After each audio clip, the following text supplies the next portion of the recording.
The Locked On Podcast Network presents the NBA Big 3 in 30. The 3 biggest stories in the NBA from our local experts at the Locked On Podcast Network. We bring you the real story, why it matters, what's next, who wins the big game, and more, all in 30 minutes. The NBA Big 3 in 30 starts now with the biggest stories in the NBA. The Phoenix Suns give another team BTA, plus the Suns get their 5th straight win. You are Locked On Suns, your daily Phoenix Suns podcast. Wow. Was that a euphoric feeling tonight? Not was it just that, was it a sentimental feeling tonight? A bit nostalgic, if you will. I want to get to Devin Booker in just a second, so let me just put him on the brief back burner. I started off watching the game today, and I saw the Valley Court, and I saw the, this obviously the Suns in their jerseys, but it almost felt like a TikTok edit or like an Instagram edit, where they put like a somber song over what the old was and now what the new was, and I'm seeing Dylan Brooks in number 3, and I'm like, you're not Chris Paul and Jordan Goodwin in 23. And I'm like, you're not Cam Johnson.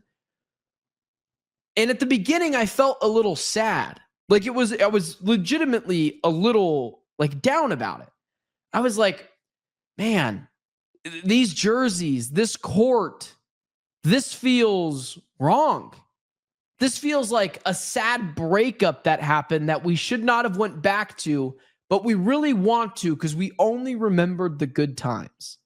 And I felt, I really wasn't sure how I felt. I don't think it was great. It wasn't a positive reaction. The jersey and court looked awesome, but I just kept on going back to Game 7 of the 2022 NBA Finals or Game 7 of the 2022 NBA Western Conference Semifinals or the 2021 NBA Finals. And I'm like, wow, we had some good times in those jerseys. We had some good times on that court. And it took you back to there tonight. Tonight's win, I don't like to look back. I'm a frontward thinking person. I'm a windshield, I'm not a rear view mirror type of guy. So anytime people bring up the 2021 Suns or the 2022 Suns, I almost always tell them it's in the past. We're done. We made our bed and we're lying in it. It didn't work out. It sucks that it didn't work out. It always feels like the one that got away, but it's better to move on. Tonight was a sentimental, nostalgic feeling of a team just going belt to ass against an inferior opponent. And I told you, I feel very vindicated this year, guys. I don't try to be someone I'm not. I trust my eyes. And what am I batting? 100% this year on Suns takes, Suns predictions. Said Devin Booker would be an MVP level candidate. He is right now. I said the Suns would be a top 10 defensive team. They are right now. I said Jordan Goodwin the Suns should sign Jordan Goodwin. And then I doubled down on it and said he offers more to this team than Jared Butler does. He should make the team over them. Didn't get the Oso Iguodala thing. I also talked about how Grayson Allen might just start. I also talked about how Grayson Allen should probably just start for the Suns team because he works better next to Devin Booker. It was not a slight at Jalen Green at all. But now I'm like, okay, Jalen Green and Grayson Allen should both start. Having a very good year. I don't try to be someone I'm not analytically. I don't try to fool you into thinking I'm grinding the game film after and, oh, what's this pick play look like? I understand basketball. I've been watching it for a long time. I don't want to be a nerd about it. Other people can do that. Geek out over the stats. Nothing wrong with that. That's not me. I watch the games. I tell you how I feel, and we'll see if it comes true. All of those things feel very right now. I've been wrong about something, sure. But one of my big predictions was Devin Booker finishes top 6 in MVP voting. I think, and I also voted Devin Booker 13th on our Locked On NBA Top 100. And I had someone tell me the other day, I think it was Espo. of PHNX Suns. Good dude. Have a great relationship with Espo. Good show. Love those dudes. I'm actually, playing Eric Ruby in a game one-on-one basketball tomorrow. But I put something out with Devin Booker, and he was like, is this Booker thing just like the hating Booker thing just a bit? And I was like, what are you talking about? Like, again, respectfully, it's just a sports take. It's nothing personal. But I was like, the Suns told you in the offseason what they thought of Devin Booker, a super max superstar player. So I'm going to hold him to that. You don't have to. No one else has to. But I'm going to do that. It's what the Suns told me to do, so I'm going to do that. Devin Booker did something tonight that he hasn't had the real opportunity to do because of the injuries and that happened tonight. But he also hasn't done the thing tonight that he freaking did, man. Jalen Green doesn't play in this game. Probably their second best shot creator. Not probably, he is. Grayson Allen goes out early in this game, only played 12 minutes. That leaves you with Devin Booker and Dillon Brooks, who's playing really well tonight. So without two of your top three shot makers, Devin Booker being number one, the game got close. It should have never been that close, but some officiating miscues, whatever. Devin Booker, without his two other scoring options, games within 10, shots are still falling, but you're losing guys left and right here. When he decided, no Jalen Green, no Grayson Allen, get on my back, let's just put this thing away. By God, is that what I've been waiting for with Devin Booker? And just so we're clear, like, this is not like Booker's finally turning it around. He's been awesome this year. Efficiency-wise, from three-point land, he's been great. But it's the little things with superstars, super max contracts that I'm looking for from one Devin Booker. And again, he's been awesome this year outside of like the first 3 games of the season. And this is why I hold him to that high of a standard, because he can do it. And it doesn't matter. They're throwing double teams at him. Okay, I'll just find Jordan Goodwin open for a 3. Making offense for someone else, that's playmaking. The thing that was so nostalgic, and this is less analysis and more nostalgia, it was in the third quarter. I can't remember exactly when it was. Late in the third quarter, when the Suns are going on this massive run, Devin Booker comes up, hits a pull-up 3 in transition, and I'm saying to myself, holy cow, am I in 2021?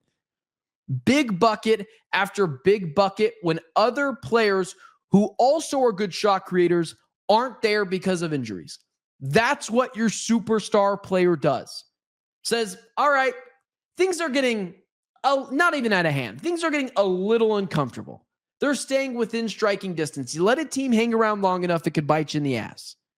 Booker said, this one's on me. This one's on me. Get on my back. Give me the ball. I'll make some buckets. I'll hit a transition 3. I'll get to the rim. I'll get in Jackson. I think it was Isaiah Jackson. I think that was his name. I want to make sure I don't get his name wrong.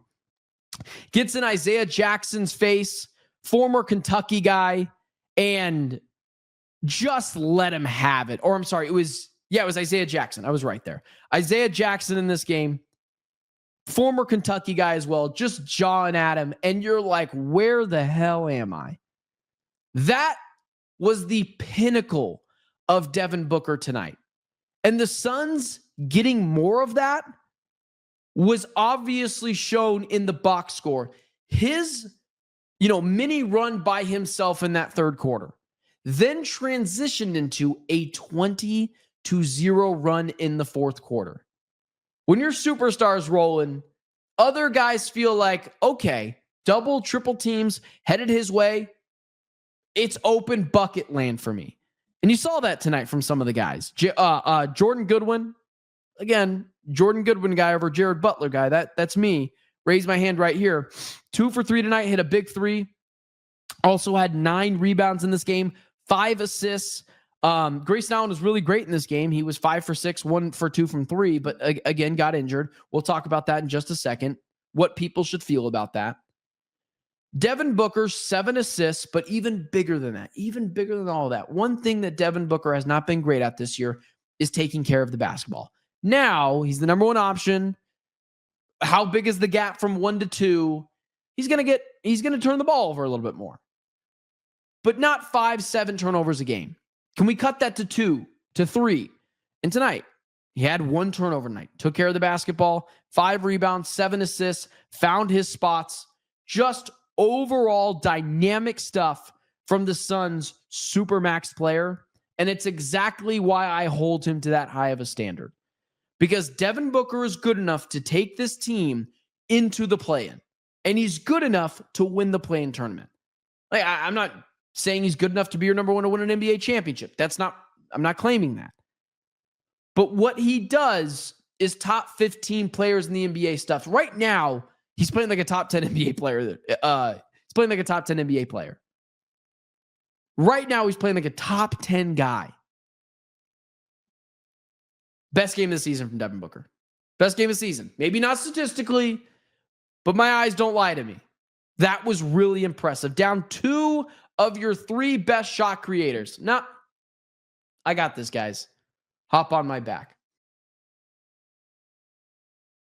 The NFL season is rolling along, and FanDuel is making sure you're ready for the weekend with a can't-miss offer. Right now, new customers can bet just $5, and if your bet wins, you'll get $300 in bonus bets to use across the app. I love using FanDuel because it fits how I like to bet in the moment. Player props, building a same-game parlay, or even jumping in live as the action unfolds. It's quick, it's easy, and the best way to add a little more energy to Sunday. So are you ready to play? Download the FanDuel app now by visiting FanDuel.com to get started. That's FanDuel.com to place your first $5 bet. The Cavs lost to Toronto last night in what I think is their worst performance of the season so far. You are Locked On Cavs, your daily Cleveland Cavaliers podcast. The Cleveland Cavaliers lost on Thursday night to the Toronto Raptors, 126-113, and I thought that this was the worst game the Cavs have played so far this year. And yes, they had lost 4 games prior to this one, coming into Thursday night. They had the loss Monday in Miami, which I don't think was like a very poorly played game. I think they played well at times. I think they played poorly at times. And I think that they made some bad mistakes down the stretch. You can look at the loss they had against the New York Knicks on opening night. I didn't think that was that bad of a loss. I thought they played okay. You can look at the game that they lost against Boston. That was close to being as bad of a loss as this one. But ultimately, I think that this is the worst loss the Cavs have had so far this season. And I also don't think it's that big of a deal because the Cavs didn't look good in any way, shape, or form on Thursday night. They were out-hustled by the Toronto Raptors every time Toronto needed to hit a big shot, because the Cavs do deserve a little bit of credit, not a ton, but a little bit of credit that they at times, particularly in that third quarter, fought pretty hard to make it a game. Like they were trailing 90-85 going into the fourth quarter. I'm sitting there just thinking, how are they only down by 5? Like it feels like they have been so massively outplayed. And from that point on, Toronto hit every big shot and the Cavs could not hit big shots. This was a team, to me, that was wearing Cavs jerseys, but was not the Cleveland Cavaliers. And there are some things that you want to nitpick, and I can get on board with that being an issue. And I want to talk about how they need to do a better job of dictating the style of the game that's played. And I want to talk about how Evan Mobley needs to be better, particularly after he got a night off, and Donovan Mitchell needs to be better after he got a night off on Wednesday night. All of those things are true. But the thing that I keep coming back to, and unfortunately, this is the thing that nobody wants to hear, but it's the truth, is this was, for the Cavs, their 5th game in 7 nights. They have 2 instances on the schedule this year where they play 5 games in 7 nights, and that's a tough draw. And the immediate response is always, yeah, well, Donovan Mitchell didn't play all 5 games. Evan Mobley didn't play all 5 games. Darius Garland obviously didn't play on Thursday night either. Alonzo Ball didn't play on Thursday night either. Like, those things are true, and those things are fair. But when you have a schedule the way the Cavs have had lately, and it's more than just about the games, it's about where you play them and who you play them against, that I think matters. Because the one area where I just thought the Raptors absolutely decimated the Cavs was their ability to just beat Cleveland down the floor over and over and over again. The Raptors outscored the Cavs in the fast break category on Thursday, 28-6.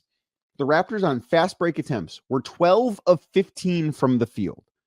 The Cavs were 2 of 9. The Raptors were a team that wanted to, I think, as a point of emphasis, beat the Cavs down the floor over and over and over again. It didn't matter if it was off of a missed shot attempt by the Cavs or a made shot attempt by the Cavs. They wanted to turn this into a track meet.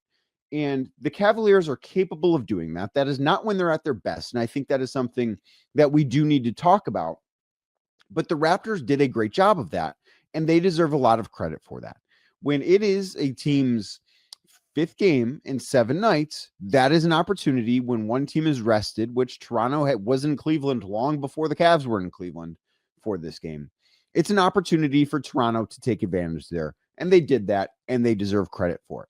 Now, why I think this is a bigger issue than just being 5 games in 7 nights is because the Cavs have not been able to dictate the style of play. And that's why I think even in wins, the Cavs it hasn't felt like the Cavs have been playing, I think, what we view as Cavs basketball. They haven't stylistically looked like themselves, even in games that they've won. I don't think that this year they've done a good enough job dictating the terms of the basketball game. And I think that last year they made teams try and play their game. And this year it feels like, because and I understand this to some extent, although I think it needs to sort of course correct here. Last year it felt like they made teams play their game. This year it almost feels like they're trying to beat opponents at the game the opponents want to play.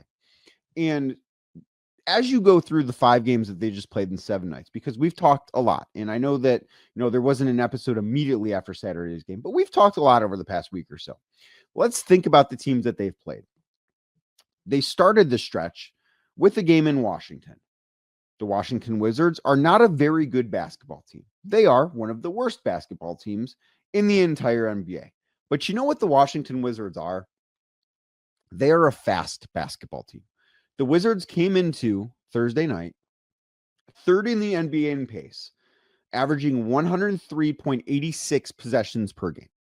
That number would have been the fastest team in basketball last year, would have been the number 1 pace in basketball.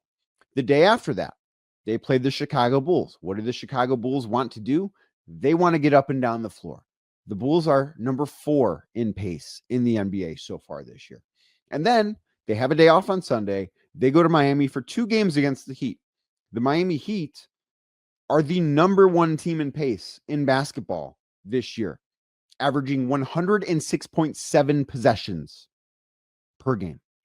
They are playing faster than anybody else.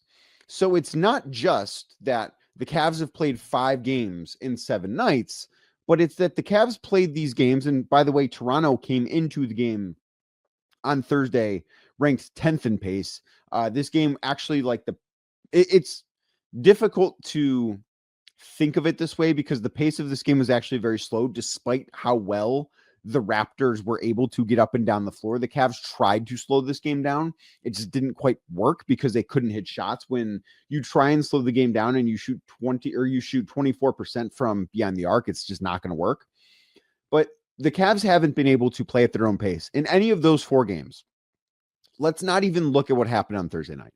Look at the 4 games prior. You could maybe make the case Wednesday was closer to the Cavs' pace. Monday was not. Saturday was not. And Friday, the Wizards stink, but that game was played at a very fast pace. So the Cavs entered Thursday 5th in the NBA in pace. Now, the Cavs should not be near the bottom of the league. They shouldn't be where they were when JB Bickerstaff was the head coach. They should be a upper middle of the packed team. They should be somewhere, in my opinion, between 10 and 15. I think that's a healthy place for the Cavs to be in terms of pace, because for how frequently they play with 2 bigs on the floor, whether it's Evan Mobley and Jared Allen, maybe it's Larry Nance Jr. sometimes. We saw some Thomas Bryant minutes on Thursday night. The Cavs are going to have 2 bigs on the floor pretty frequently and will always have at least 1 big on the floor. So it is hard to be a track meet style team. That's not who the Cavs want to be. It's not who the Cavs should be. But over the last week, they've played these games like they are a track meet style team. And that's not a healthy place for them. And I think that is the one thing that really did catch up to them on Thursday night. And yes, Donovan Mitchell didn't play Wednesday. Theoretically, his legs were a little bit fresher. And I think that he kind of he was not making shots from the outside. And he did turn the ball over too many times. He went 2 of 9 from 3. and he had 7 turnovers. But what he did was try and get to the free throw line because he's the one guy that the Cavs have right now that had fresher legs and is capable of getting downhill, because everybody else had played a bunch, especially last night. The guys they're counting on, when you look at Craig Porter Jr., Sam Merrill, Tyrese Proctor, those guys all played last night, and there's no Darius Garland. There's a lot on Donovan Mitchell's shoulders, and his final line, like he had 31, 6 and 5 or 6 and 6. That's fine. This didn't feel like a good Donovan Mitchell game, and I think he would agree with that. But I think that he had to make it a point of emphasis to try and get downhill, to try and get to the free throw line, because there wasn't much else that was working. Evan Mobley had the night off on Wednesday. I thought he had his worst game of the season on Thursday, coming off of that night of rest. I did not think he was aggressive enough. The shot obviously didn't fall. The fact that he played 35 minutes and only took 7 shots, I think it is an unacceptable thing. And I do think that the rest of the group, like, I'm not going to make the excuse for those two in particular about fatigue, because they didn't play on Wednesday. Now, it doesn't mean that they're all of a sudden like 100% ready to go, because you do have to think back to, okay, well, yes, the entire group got back from Miami at about 2:30 in the morning is when the plane landed on Thursday morning back from Miami. And that is something that, again, very few people want to listen to, because you just want to yell about the Cavs losing a basketball game. But it is something that does matter. And overall, I thought that this was a group that looked tired. They looked tired because of the schedule, and they looked tired because they haven't been playing Cavs basketball. And that, to me, is the thing that sticks out about this game. That's the thing, to me, that kind of sticks out about what this season has looked like so far. And that, to me, is the thing that needs to change. They're going to lose games this year. They are. They might not win 65 games. They'll still be fine when the playoffs roll around. But in order for them to be fine, they need to get back to their identity. That is the thing that we've not seen frequently enough. We didn't see it at all on Thursday night. We've not seen it very often. We saw it against Philadelphia. We saw it against Washington, but Washington stinks. We've seen it, these little bits and spurts, but we've not seen it consistently enough. So far this year, it has felt to me like the Cavs are trying to beat opponents at their own games. And the Cavs are talented enough to do it at times. They can't do it every single night. They're not equipped to do it every single night. They are not a track meet type of team. They should be, as I said, an above average pace team, but they shouldn't be a top 5, top 7 pace team in the league. That's not how this roster is built. What they need to do is get back to playing Cavs basketball. I think if there's one thing to be disappointed about so far this year, it's that they have allowed opponents to dictate the way the basketball game has been played stylistically.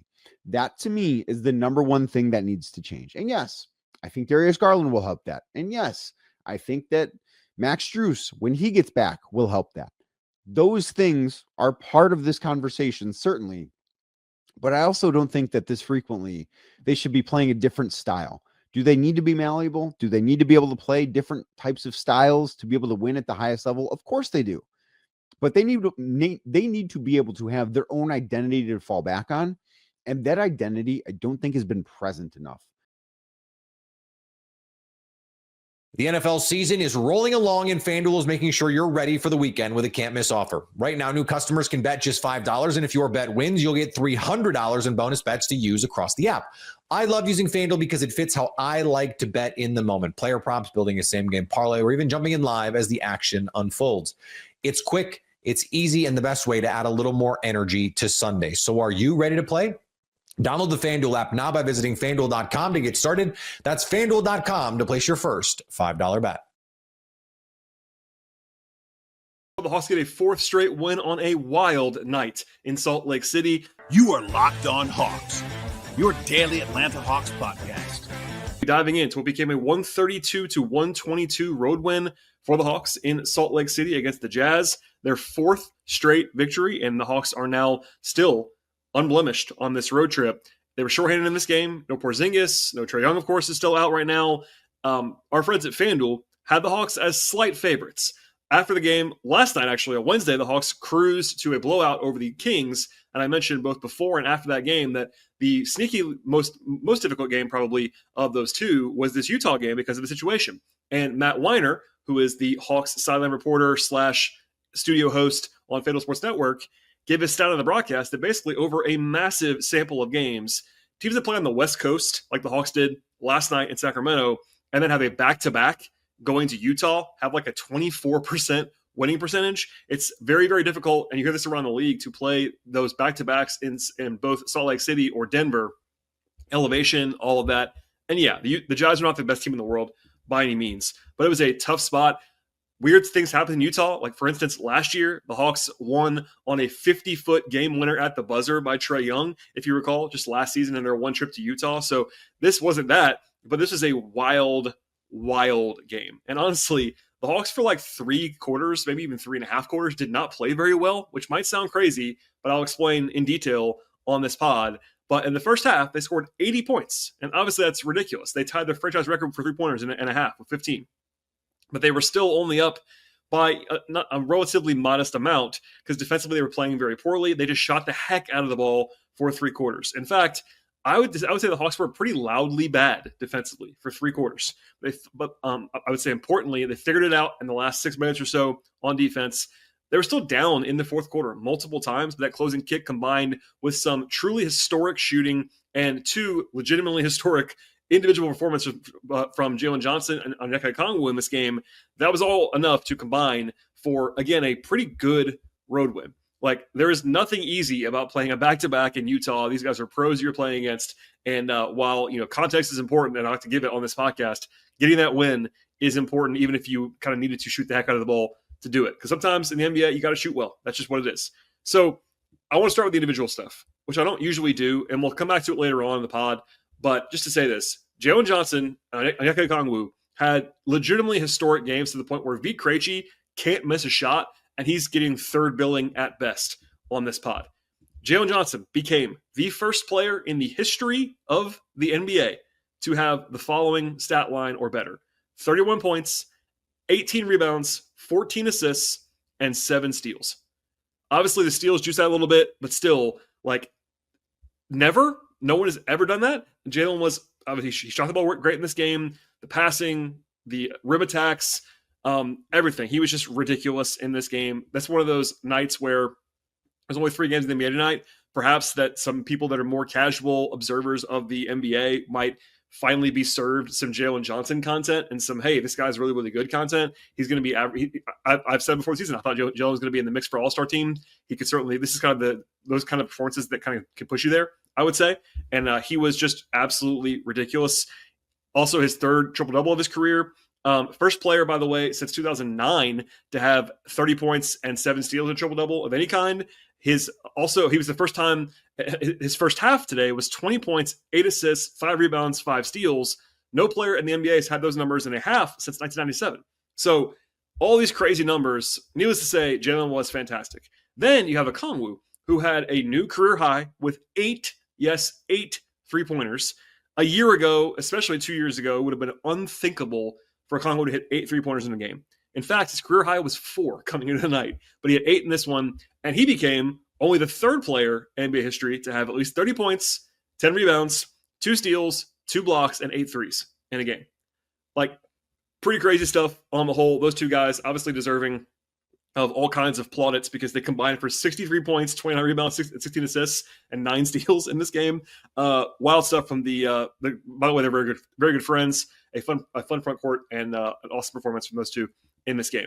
Beyond that, I mentioned before, I thought the defense was pretty darn bad for a large swath of this game, but they did allow only 19 points in the fourth quarter, and that made the defense look a little bit more reasonable for the full game because things cooled off quite a bit for Utah in that fourth period. They did have all kinds of issues defensively against Lauri Markkanen, which we'll come back to later on in the podcast. The Jazz at 19 threes as well. They were not as crazy as the Hawks. They had 39 assists, did Utah in this game. The one saving grace on defense for the Hawks all the way through this one was turnover creation. Atlanta forced 24 turnovers in this game, including a season-high 18 steals. Basically, everyone got a bunch of steals. Jalen got 7. Okongwu had 2. Dyson had 1. Alexander Walker had 2. Kennard had 2. Vit Krejci had 3. Like, just havoc creation. And I will say, the Jazz are one of the worst teams in the league at ball security, so it wasn't a huge surprise that a havoc-creating team like the Hawks would take advantage of that. But that was, for most of the night, the only thing that was going well defensively. There were lots of breakdowns. It was not perfect at all, but they did enough at the end, plus the ball security issues for Utah to overcome some of the other faults in this one. Offensively, it was largely really, really good by the numbers.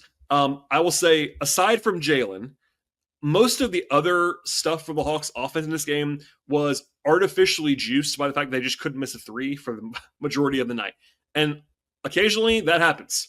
Like, it's a good thing to have that happen in the right direction for the Hawks. I've had plenty of occasions in the last couple of years to point out when I thought the opponent was having an outlier shooting night against the Hawks. Tonight, it was the opposite. The Hawks shot the ball unseasonably well, and that happens. That's variance. It's not a bad thing. It's just what it is.